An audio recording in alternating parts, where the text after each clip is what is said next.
La situación sanitaria en Quito no ha mejorado. El cantón más afectado del país por el COVID-19 reportó este 17 de septiembre 28.060 contagios.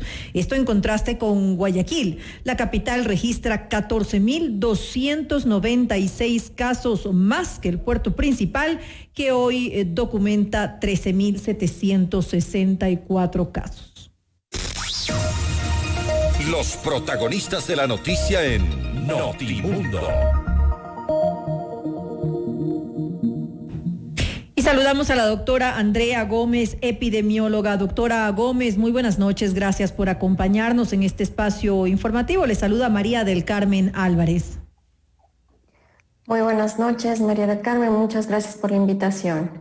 Doctora Gómez, el estado de excepción ya finalizó este fin de semana anterior en todo el país, pero los ciudadanos deben estar conscientes que lo que no ha terminado es esta epidemia. El virus sigue presente y todos pues estamos expuestos a contraerlo si es que no tomamos las medidas de prevención necesarias. Hace un momento justamente hablaba sobre la ciudad de Quito y sobre el número de casos que tiene la ciudad, cómo siguen en aumento, cómo hemos superado a la ciudad de Guayaquil. ¿Usted considera que ahora existe tal vez esa conciencia de parte de los ciudadanos luego de que finalizara el estado de excepción? O tal vez tenemos que esperar que en 15 o 20 días vamos a ver un repunte del número de contagios. Bueno, esperemos que no sea así, pero debido a la actividad y la forma en la que se han presentado las curvas, luego de estos relajamientos, realmente se ha observado unas nuevas olas, unos nuevos picos dentro de esta gran ola que todavía está viviendo la capital, en donde se observa un aumento de casos. Es lo que sucedió después de el 10 de agosto, un mes después, hemos observado que hay un aumento de casos, lamentablemente también un aumento de fallecidos, y esto probablemente lo observemos después de entre 3 a 5 semanas, el efecto de este cambio de restricciones. Lamentablemente no ha habido un proceso, un cambio paulatino a nivel nacional, es decir, tener una política nacional que realmente nos muestre un plan que nos haya llevado hacia un relajamiento paso a paso y que definitivamente le haya entregado a toda la ciudadanía esos instrumentos, ese conocimiento, y que la ciudadanía salga también a las calles conociendo que tiene una real probabilidad de contagio al salir. Ahora, usted dice que no existe un plan. ¿Qué debería contener ese plan al que usted hace referencia en estos momentos? En estos momentos debería haber existido un plan nacional que haya permitido que las personas conozcan qué es lo que sucede. Por ejemplo, no tenemos indicadores que le muestren a la población cuál es su probabilidad de contagio cuando salga. Estamos hablando, en epidemiología se le denomina el número de reproducción efectiva, que nos dice si es que yo salgo, tengo una probabilidad de contagiarme, sí o no. Eso no se conoce en nuestro país, lo que también nos permitiría saber, bueno, se están disminuyendo las restricciones en base a qué criterios. Y debido a los criterios epidemiológicos, lamentablemente, según lo sugerido a nivel internacional por la Organización Mundial de la Salud y lo que recogen muchos países, nuestro país no cumple con esos criterios. Tenemos un aumento de casos, también tenemos cuidados intensivos que todavía se encuentran en su máxima capacidad, un aumento también de fallecidos, lo cual también implica en lo que estamos observando también en un exceso de mortalidad, que justamente la OMS llamó la atención al país para que también se hable de este indicador a nivel nacional. Entonces, este plan también implica una educomunicación, un reforzamiento del sistema de salud, en donde tengamos un sistema de vigilancia fortalecido con un rastreamiento de casos. Para eso necesitamos un buen testeo y un aumento en la capacidad de diagnóstico en el país. En el momento tenemos una positividad muy elevada, y para que se entienda este indicador, es decir, cuál es el porcentaje de personas que salen positivos de cada 100 pruebas. En nuestro país llegamos sobre el 39%, casi toda la pandemia sobre el 40%, y la OMS recomienda que sea debajo del 5% con una vigilancia fortalecida. Y en países como el caso de Ecuador, que tienen sistemas de salud debilitados, que sea al menos del 10%. Durante toda la pandemia no hemos llegado tampoco a ese indicador. También se espera que por cada caso positivo, se realice al menos mínimamente 10 pruebas. En nuestro país por cada caso positivo se realiza 2.5. Entonces, no hablamos de un aumento en la capacidad diagnóstica durante toda la pandemia. Por otra parte, el costo también a nivel privado de lo que es una prueba PCR es muy elevada. Entonces, son varias estrategias que se debieron haber previsto antes de esta disminución tan grande de restricción. Además, hace un momento también usted lo dijo, es decir, hasta qué punto los números, las cifras que nos están dando son fiables. Por ejemplo, ahora hablamos de 28,000 aproximadamente casos confirmados en la ciudad de Quito, pero ¿cuál considera usted que sería la cifra real de contagios que hay? Solamente por poner un ejemplo en la ciudad de Quito, porque como lo dijimos hace un momento, no hay la confirmación de ciertas cifras, hay un sinnúmero de pruebas que todavía se encuentran rezagadas, por lo tanto tenemos un subregistro. Efectivamente, existe un subregistro de aproximadamente 60,000 o más de 60,000 muestras que no han sido analizadas y que lamentablemente no sabemos el resultado de estas pruebas. En el caso de la capital, es una de las ciudades en donde más test PCR se han realizado a nivel nacional. También existe una inequidad bastante amplia en nuestro país, lo cual también afecta en los resultados. Y claro, como usted mismo comenta, en este caso, para poder analizar lo que sucede en el presente, necesitamos conocer qué es lo que sucede.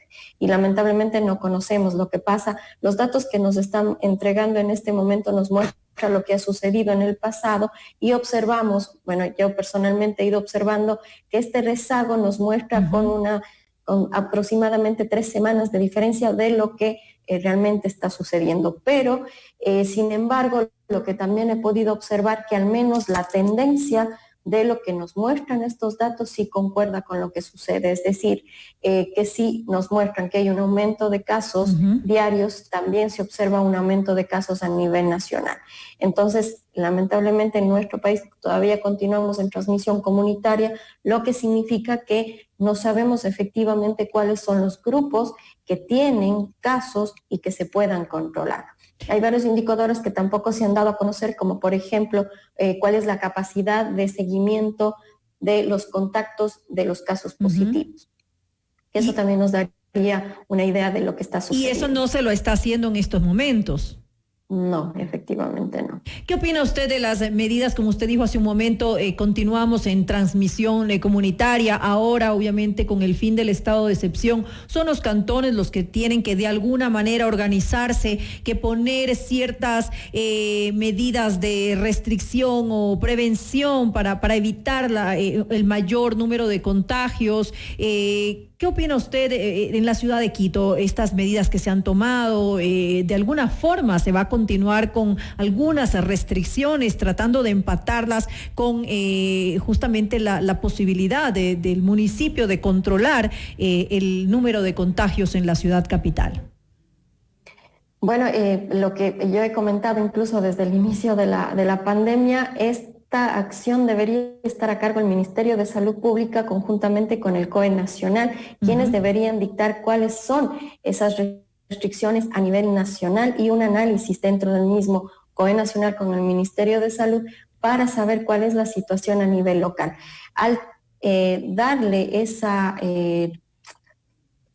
esas responsabilidades a los gobiernos locales, también se genera incluso una mayor inequidad. ¿Por qué? Porque no todos los COEs cantonales van a enfrentar la realidad con las mismas capacidades. Con las posibilidades que tienen. Con las mismas posibilidades económicas, lo cual se hace muy difícil. En el caso de la alcaldía de Quito, no solamente me ha invitado a mí, sino a muchos epidemiólogos, epidemiólogas salubristas, quienes tienen mucha experiencia, que viven dentro de Quito, lo cual, claro, ha ayudado a que todas las medidas de restricciones que se están proponiendo desde el municipio, desde el COE cantonal, desde los concejales también que se está consensuando, venga también desde la evidencia y desde la ciencia, pero sí es un esfuerzo mucho más grande que se hace a nivel local, que desde mi punto de vista debería hacerse a nivel nacional, a nivel macro, para que todos los cantones de todas las provincias tengan las mismas probabilidades de enfrentar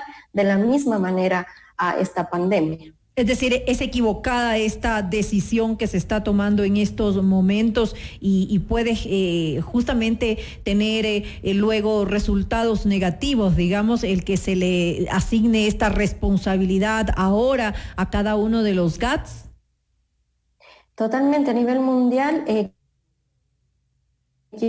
quienes manejan el control de las restricciones,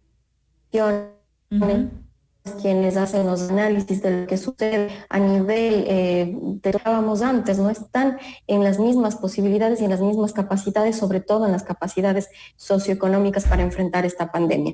Desde mi punto de vista es muy importante el análisis local, pero para eso también yo necesito instrumentos, necesito datos, necesito conocer la realidad, que haya una conexión con el Ministerio de Salud, con el ECU 911, por ejemplo, entre los COEs cantonales, porque también hay algo que se van a enfrentar los cantones que no han tenido casos en donde hay una gran población susceptible, es decir, población que no se ha contagiado y que al aumentar la movilidad pueden contagiarse, van a enfrentarse a realidades distintas y también van a enfrentarse a olas distintas. Es lo que ha sucedido durante todo este tiempo en todo el país. Cada provincia, cada cantón ha tenido una realidad distinta. Y también es importante, como usted lo dijo hace un momento, que haya un reforzamiento del sistema de salud, justamente para evitar esa alta tasa de mortalidad que se está dando, porque obviamente preocupa, por ejemplo, nuevamente en la ciudad de Quito, que las unidades de cuidados intensivos de los hospitales siguen todavía trabajando al 100%, sigue todavía habiendo una lista de espera para las personas que necesitan una cama en alguna de las unidades de cuidados intensivos de los hospitales, cuando si alguien requiere de una cama, obviamente es porque lo necesita, no puede estar en una lista de espera, porque es la diferencia entre la vida y la muerte, y eso es preocupante. Es decir, el sistema de salud debe funcionar bien para que no haya más muertes a causa de este virus. Totalmente, y el sistema de salud que también se necesita fortalecer no es solamente el hospitalario, sino también el de atención primaria. Que es prevención también. Es prevención, porque es una enfermedad totalmente prevenible y eso es algo que debemos conocer todos los ecuatorianos, ecuatorianas, extranjeros que viven dentro de nuestro país, que es una enfermedad prevenible con el buen uso de la mascarilla, con el lavado de manos, con el distanciamiento físico. Además, hay evidencia que ha mostrado en los últimos días que el uso de la mascarilla, en el caso de que una persona se contagie, disminuye la probabilidad de presentar una enfermedad grave, lo cual todavía es una teoría, es una evidencia muy débil todavía, pero sin embargo nos está mostrando eso. Por eso es importante mantener estas medidas, pero claro, sin embargo, también hay una sensación de falsa seguridad. Y esta sensación de falsa seguridad hay que abarcarla con la educomunicación y sobre todo con la prevención. Y ahí la atención primaria. Y por otra parte, hay que tomar en cuenta de que del 100% de las personas que se enferman, solamente el 5% presenta una enfermedad grave. Y si hablamos de que un 5% ya está colapsando el sistema de salud y ha colapsado el sistema de salud durante todo este tiempo, ¿qué está pasando con el otro porcentaje de población? ¿Quién les está atendiendo? ¿Quién les está observando? Y obviamente son los profesionales y profesionales de la salud que están en atención primaria y que, claro, lamentablemente también es parte de este sistema que, como comentábamos, está debilitado. Importante que se tome todo esto en cuenta, toda medida de prevención ayuda, y es importantísimo, es vital en estos momentos que la ciudadanía, que todos los ciudadanos se encuentren debidamente informados para justamente hacer frente a este virus que, como dijimos hace un momento, aparte de que el estado de excepción haya terminado, el virus continúa entre nosotros y todos estamos expuestos a contagiarnos. Le quiero agradecer a la doctora Andrea Gómez, epidemióloga, por habernos acompañado en esta entrevista. Muchísimas gracias, muchas gracias por la invitación. A usted, doctora, muy buenas noches.